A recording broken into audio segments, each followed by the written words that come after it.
me here is Mark Flickinger, who's the general partner and COO of Panoramic Ventures, which it's such a new firm, yet it's not a new firm because you guys have been around, but there's definitely a lot of energy and excitement around it. Yeah, well, thanks, Alex. Thanks for having me. It's great to be here. And as you said, it's the same firm, but we've got a fresh brand. Yeah. I think it's done a nice job of making an entrepreneurial audience about who we are and what we invest in. It's been a lot of fun. Well, I definitely want to get into the, this great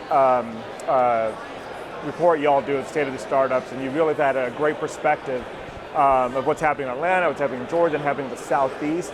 But to start that out, talk a little bit about Panoramic and kind of your thesis, because it's you're still kind of a disruptor within the VC space to some extent. But kind of how do you think about where you invest? Yeah, sure. Yeah, thanks for the VC mission. Yeah. Everyone has their own strategy. Right. But, our approach is we look for overlooks, right? Our job is to help provide Oh. access to capital.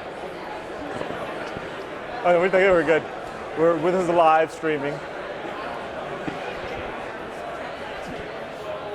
All right, back All to right, Panoramic. now tell me about your investment thesis for Panoramic. Yeah, Ventures, sure. Mark. Great. So yeah, live. It always Live happens stream, when you're yeah. live when you're streaming. But so Panoramic Ventures, our job is to bring access to capital to entrepreneurs that have been overlooked. So we define overlooked in a bunch of different ways.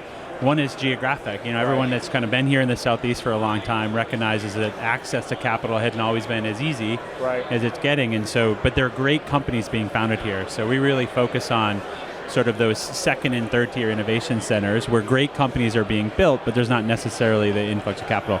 We also have a focus on diversity.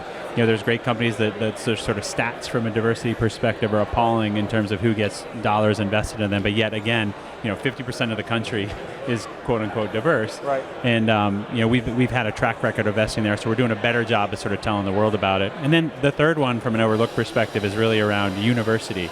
There's all this research going into university.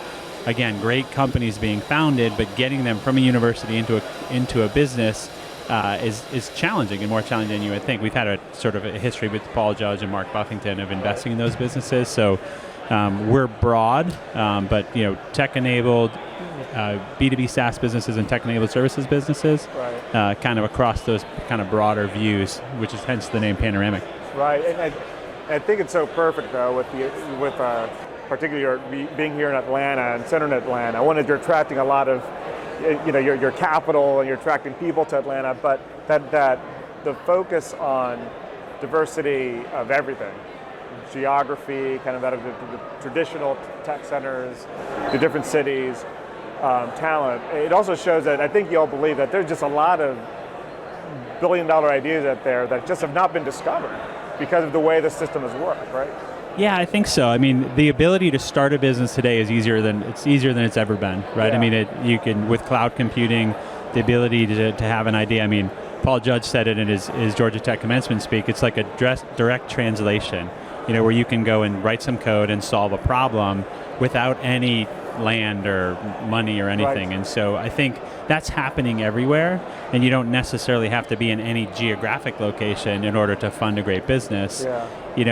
We started here in Atlanta. Atlanta 10 or 15 years ago is much different than Atlanta is today. I mean, I use a reference of sort of tip of the spear from the Southeast, but that's because of years and years of foundational growth and everything that's going on. That's happening all over the country now in a much faster pace than it was able to happen to before.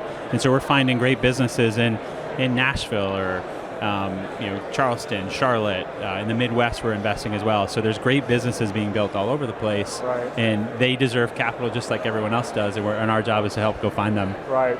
Well, let's then get into this kind of state of the startup. Yeah. So just kind of what is this report all about? The incredible insights of it. What's it about, and kind of what's some kind of headlines from it? Sure, yeah. So we started this report. This is our 5th year doing the report, which is hard to believe. Haven't been at the helm for 5 years in a row. But when we first launched it, and it holds true today, was, this is a sort of rising tide floats all boats. And if we can educate everyone in the ecosystem with our perspective, not to say it's right or wrong, with our perspective of what we're seeing, I think we all benefit. And so we look at 9 states in the Southeast, and we aggregate the data, and we do 2 things. One, we look at the trends over the past 5.5 years, so that moves a year every year. We look at over the past 5.5 years of what's going on, and we write sort of the front end of the report on that. And then we do a state-by-state analysis of what's going on in each of the 9 states. And so over those 5 years, it's been fun to see how that's changed. Yeah. And then what's going on in each individual state, changes from year to year. And so what's kind of, if you think about Atlanta in particular, what's kind of been the theme, and maybe for you, you've been doing it for 5 years, what's kind of the wow or the surprise maybe you've had in terms of what you're seeing here? Yeah, I mean, it won't sound, I'll dive into this, but the headline is the headline everyone hears is just the amount of dollars or capital that's going into the Southeast is increasing almost exponentially each year. We lock our data as of June 30th. So June 30th of 2021, $2 billion of investment had gone into Georgia in the first half of the year, which is more than last year. Yeah. Right? Yeah, and the Q3 it. numbers just came out. Another $1 billion has gone into Georgia. So we're at $3 billion now, 9 months in with 3 to go. So I think one of the headlines, which isn't a surprise, is just people are recognizing the quality of company that's being built, not only in Atlanta, but the Southeast abroad. And then they're investing in those businesses, helping them grow and scale. Right. And one of the things, because I was able to see a little bit of a preview a while back, was, because you're talking about the whole university, the colleges, that and some of the incubation centers, I think here in Atlanta, Createx out of Georgia Tech.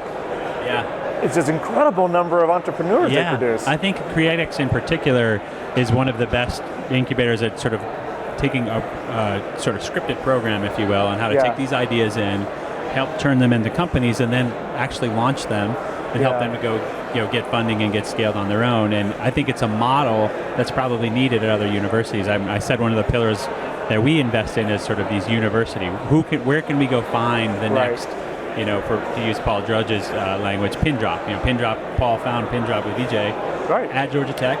That's by all accounts not officially, but a unicorn here in Georgia.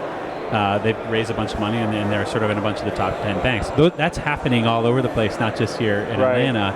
But I think Createx as a model is something that could be replicable to help people not only create, do research while in the university, but turn that into something that helps sort of and you talk about battle for talent. There's a talent within a company, but there's also a battle for talent for entrepreneurs and founders. And I guess with Createx, I mean, now there's really not a need for them to have to go out to some others, across to the west or anything, right? They can stay right here. I think the talent thing's a really interesting thing that we'll all have to keep an eye on. I mean, everyone has written about, there's been a lot written about the flight of talent or the migration of talent during COVID.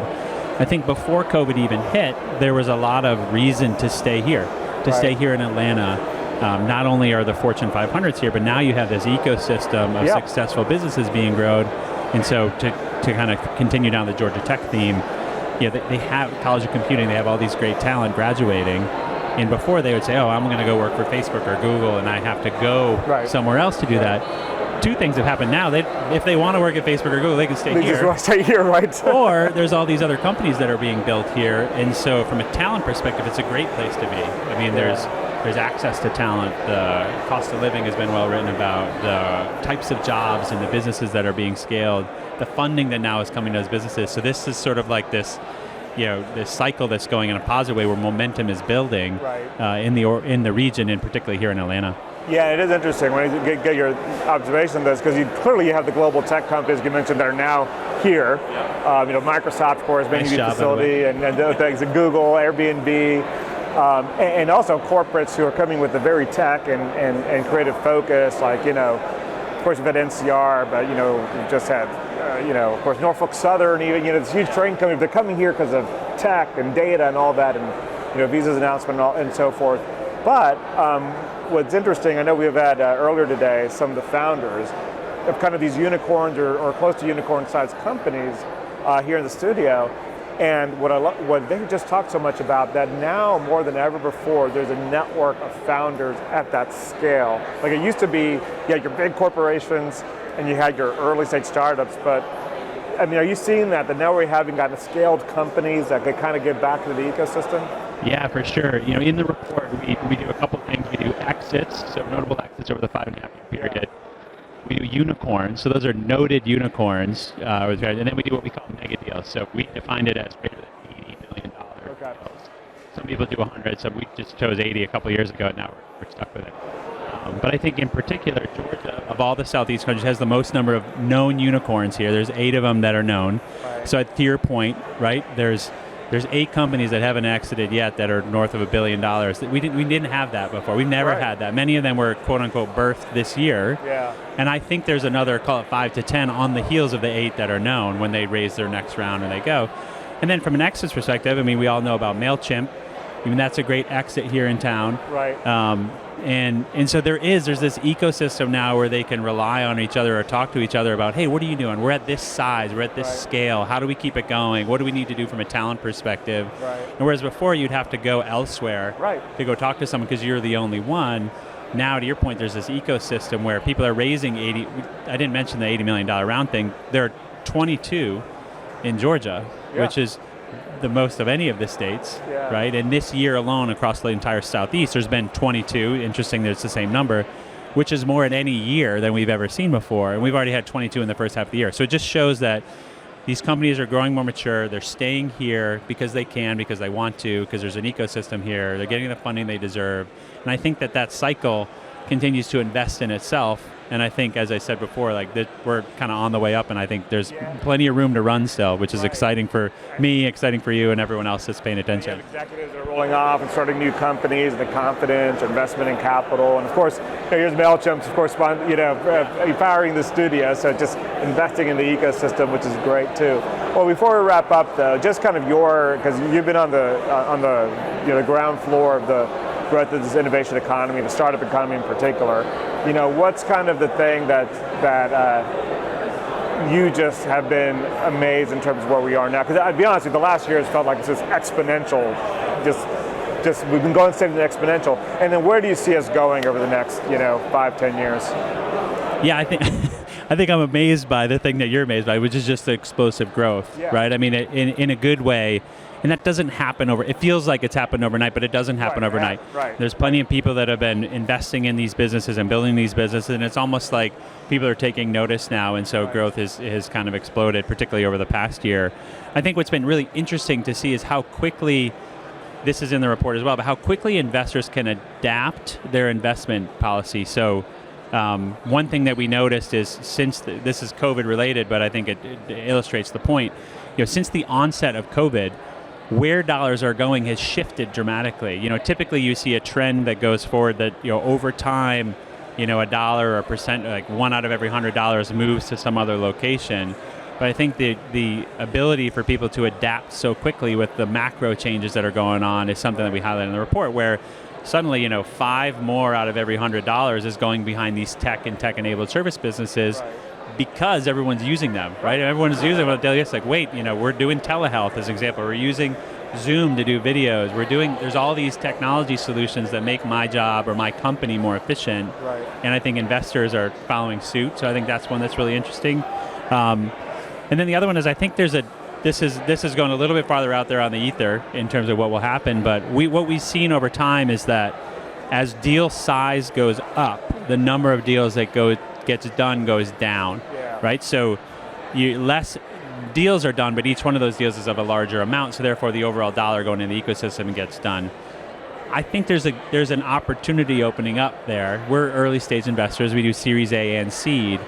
I think there's an opportunity that it opens up there, that as everyone if some people kind of shift up market, there's a gap from an investor perspective, right, to continue to fuel these companies as they go through their next growth node, which I think is exciting. That just goes to show that there's still room for everyone to play, right? The water's warm for everyone. If you're an early stage investor or you're just getting into the investment, there's opportunity there. Or if you're an established fund, there's plenty of companies here to come and invest in sort of exciting and promising businesses.